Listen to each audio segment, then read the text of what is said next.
ஐயா எடப்பாடி பழனிசாமி ஐயா முதலமைச்சர் வேட்பாளராக ஒரு இடத்துல நிற்கிறாரு. ஐயா ஸ்டாலின் ஐயா முதலமைச்சர் வேட்பாளராக ஒரு இடத்துல நிற்கிறாரு.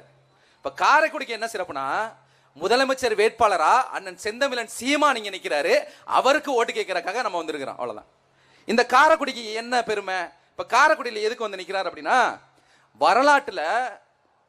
வரலாற்றுல சில சம்பவங்கள் மட்டும் மறக்கவே முடியாத ஒரு சம்பவமா இருக்கும். ஆமா இல்ல, இந்த சம்பவம் இங்க நடந்துச்சு இல்ல அப்படிங்கிற மாதிரி இருக்கும். அது என்னன்னா, ஒரு சாதாரண ஒரு ஆளாக, ஒரு சாதாரண ஒரு மனிதனாக டேனியல் ராசையா அப்படின்னு ஒரு சாதாரண ஒரு கருப்பா ஒரு சின்னோண்டு ஆளா இந்த தமிழ் சினிமாவுக்குள்ள வந்து, எனக்கு மியூசிக் போட தெரியுமியா, எனக்கு ஒரு வாய்ப்பு கொடுங்கய்யா, எனக்கு ஒரு மியூசிக் போட தெரியுங்க, ஒரு வாய்ப்பு கொடுங்க கெஞ்சினவரை இந்த காரைக்குடியை சேர்ந்த பஞ்சு அருணாச்சலம்ங்கிற ஒரு ஆளு வாய்ப்பு கொடுத்து இன்னைக்கு இசைஞானி இளையராஜாவா மாத்தி நிப்பாட்டி இருக்காருன்னா, இந்த காரைக்குடியோட பெருமையை நீங்க நினைச்சு பார்க்கணும். அப்ப சாதாரண டேனியல் ராசையாவா இருந்தவரை காரைக்குடியை சேர்ந்த ஒருத்தர் இளையராஜாவா மாத்திருக்காரு அப்படின்னா, காரைக்குடியை சேர்ந்த நம்ம எல்லாரும் வீதியில கடந்து கத்துற எதிர்கட்சி வேலை பார்த்துக்கிட்டு இருக்க ஒரு சாதாரண ஒரு நாம் தமிழர் கட்சியோட ஒரு தலைமை ஒருங்கிணைப்பாளராக இருக்கிற அண்ணன் செந்தமிழன் சீமான் என்கிற நான் தமிழ்நாட்டின் முதலமைச்சராக அப்படின்னு சொல்றதுக்கு ஒரு வாய்ப்பை நாம் தமிழர் கட்சிக்கு ஏற்படுத்தி கொடுக்கணும். இந்த காரைக்குடி மக்கள் ஏற்படுத்தி கொடுக்கணும். அதுக்காக தான் நாங்க வந்திருக்கோம். ஏற்படுத்தி கொடுப்போமா? வரலாற்றுல ஒரு வாய்ப்பு. ஒரு சாதாரண டேனியல் ராசையாவை இருந்த ஐயா இளையராஜாவை இன்னைக்கு உலகம் போற்றும் இசைஞானியாக மாற்றிய காரைக்குடி அண்ணன் செந்தமிழன் சீமானை தமிழ்நாட்டின் முதலமைச்சராக மாற்றுகிற வரலாறை நாம படைச்சாகணும். இந்த கூட்டத்துக்கு வந்திருக்கிற நாம் தமிழர் கட்சி உறவுகள், காரைக்குடியை சேர்ந்த உறவுகள், உங்களுக்கு எல்லாம் ஒரு வாய்ப்பு. ஐயா காமராசர் அவர்களை எப்படி விருதுபட்டி விருதுநகரில் இருந்து ஒரு முதலமைச்சராக உருவாக்கியதோ, ஒரு சின்னஞ்சிறிய ஊர் உருவாக்கியதோ, ஒரு வரலாற்று சிறப்புமிக்க ஒரு ஊராக அது மாறியதோ, அது மாதிரி காரைக்குடிக்கு வரலாற்று சிறப்புமிக்க ஒரு வாய்ப்பு. சீமானையும் நம்ம முதலமைச்சர் ஆக்கணும்டா. அந்த ஆள் வெளியிலே கிடந்து கத்துறான்டா. ஒரு ஆளையாச்சும் உள்ள கொண்டாந்து அனுப்புவோம்டா. சட்டமன்றத்துக்குள்ள போனார்னா அந்த ஆள் பேசுவான்டா, வெளியில தெரியும்டா. நம்ம குறையெல்லாம் வெளியில சொல்றதுக்கு ஒரு ஆள் வரும்டா. சீமானை விட்டா எவன்டா கத்த போறான் அப்படின்னு நினைக்கிற ஆள் எல்லாம் சீமானுக்கு போடணும். இதை கேட்டுதான் நாங்க வரோம். இதுக்கு முன்னாடி யாரு ஓட்டு கேட்டு, இதுக்கு முன்னாடி யார் எம்எல்ஏ இருந்தது உங்களுக்கு திடீர்னு கேட்டா ஞாபகம் வராது. ஏன்னா இது யாருப்பா அது அப்படின்னா, ஐயா மாங்குடியா இருந்திருக்காரு. இதுக்கு முன்னாடி யாரு எம்பியா இருந்தாருன்னா யாருப்பா அது, ஐயா கார்த்திக் சிதம்பரம் ஐயா இருந்தாரு. அதுக்கு முன்னாடி யாரு யோசிச்சு பாருங்க. கிட்டத்தட்ட 45 வருஷமாக காங்கிரஸ் கட்சி காரைக்குடியை ஆண்டு கொண்டு இருக்கிறது. 45 வருஷமா ஐயா பா சிதம்பரம் கிட்டத்தட்ட 9 முறை இந்த காரைக்குடி தொகுதியில எம்பியா இருந்திருக்காரு.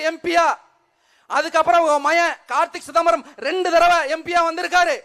காரைக்குடிக்கு செய்தது என்ன? இதுதான் கேள்வி. என்னப்பா சொல்ற, அவர் என்னப்பா பண்ண முடியுப்பா? வயசான காலத்துல நம்ம வாட்டுக்கு ஜெயிச்சு அனுப்புவான், அவர் வாட்டுக்கு இருந்துட்டு போட்டுமாப்பா. செட்டியார் நல்லவர், ஐயா நல்லவர் அப்படின்னு சொல்லுவீங்க. நல்லவர் தாங்க, ஆனா வல்லவரா? முதல் டைம் ஓட்டு கேட்டு வந்தாரு ஐயா பா சிதம்பரம் ஐயா, காங்கிரஸ் கட்சியை சேர்ந்தவர். 1984 ஓட்டு கேட்டு வந்தாரு. காரைக்குடி தொகுதியில இங்க நிக்கிற எங்க அண்ணன் தம்பி காதங்கட்சியை பார்த்து கேட்டாரு. என்ன கேட்டாரு? நீங்க எல்லாம் எங்களுக்கு ஓட்டு போட்டு ஜெயிக்க வச்சீங்கன்னா காரைக்குடிக்கு பக்கத்திலேயே உங்க புள்ள குட்டி எல்லாம் படிச்சு வந்ததுக்கு அப்புறம் ஒரு அருமையான தொழிற்சாலைகளை கட்டி உங்க பிள்ளைகளுக்கெல்லாம் வேலை வெட்டியை நான் இங்கே ஏற்படுத்தி கொடுப்போம்னு முதல் தடவை சொன்னாரு. நம்ம எல்லாம் நம்பி ஓட்டு போட்டோம், ஜெயிச்சாரு, போனாரு. அதுக்கப்புறம் அதை செய்யல, ஏமாத்திட்டாரு. 2வது டைம் அதே மாதிரி வந்தாரு. உங்க பிள்ளைகளுக்கெல்லாம் நீங்க வேலை வெட்டியை நான் கொண்டாந்து கொடுப்பேன், என்னை நம்புங்கன்னு சொன்னாரு. மறுபடியும் நம்புனா ஓட்டு போட்டோம், 2வது ஜெயிச்சாரு, போனாரு. அதோட நம்ம தலையில மிளகா அரைச்சாரு. 3வது டைம் வந்தாரு, அதே சொன்னாரு, ஜெயிச்சாரு, ஓட்டு போட்டோம், போனாரு, மிளகா அரைச்சாரு. 4வது தடவை இதே சொன்னாரு, மறுபடியும் தலையில மிளகா அரைச்சாரு, ஜெயிச்சாரு, போயிட்டாரு. 5வது தடவை வந்தாரு, தலையில மிளகா அரைச்சாரு. 6வது தடவை வந்தாரு, தலையில மிளகா அரைச்சாரு. 7வது தடவை வந்தாரு, மிளகா அரைச்சாரு. 8, 9 டைம் முதல்ல அரைச்சு 9வது டைம் முடிஞ்சு 10வது டைம் அவ மயனை கொண்டாந்து விட்டாரு. மறுபடியும் மிளகா அரைச்சாரு, ஜெயிச்சாரு. இப்ப சொல்லுங்க, யாரு முட்டாளு? அவர் முட்டாளா, நம்ம முட்டாளா? யோசிச்சு பாரு. 9 தடவை ஜெயிச்ச ஐயா பா சிதம்பரம் காங்கிரஸ் கட்சி ஒண்ணுமே செய்யல காரைக்குடிக்கு. 2 தடவை, இப்ப 2வது தடவை ஜெயிக்க வர்ற ஐயா மாங்குடி ஐயா காரைக்குடிக்கு ஒண்ணும் செய்யல.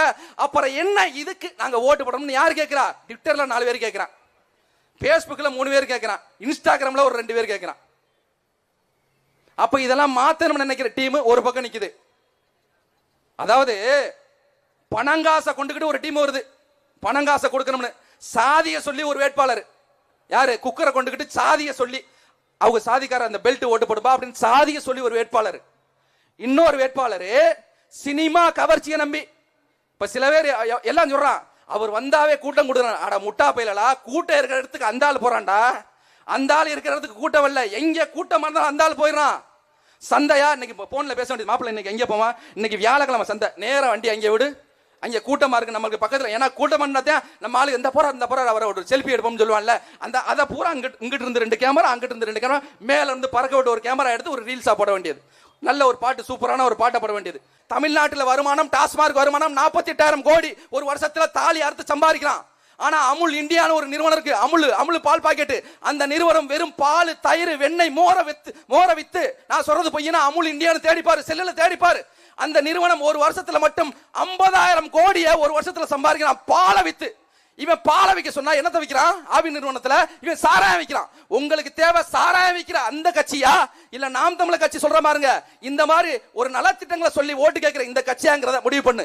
உங்கள்கிட்ட ஓட்டு கேட்கிறவன் யாரு தெரியுமா, தண்ணியை போட்டு புரோக்கர் பூரா நைட்டு விழுந்து கிசு கிசுன்னு பேசி இவனுக்கு ஓட்டு போடு அவனுக்கு ஓட்டு போடுன்னு சொல்றான், தண்ணியை போட்டு வருவான். அவன் சொல்ற ஆளுக்கு ஓட்டு போட போறீங்களா, இல்ல இந்த படிச்ச பிள்ளைகளை இப்படி ரோட்ல நின்று கத்துறமே எங்களுக்கு ஓட்டு போட போறீங்களா என்பதை உங்க மனசாட்சி படி விட்டுறேன். நன்றி, வணக்கம். நாம் தமிழர்.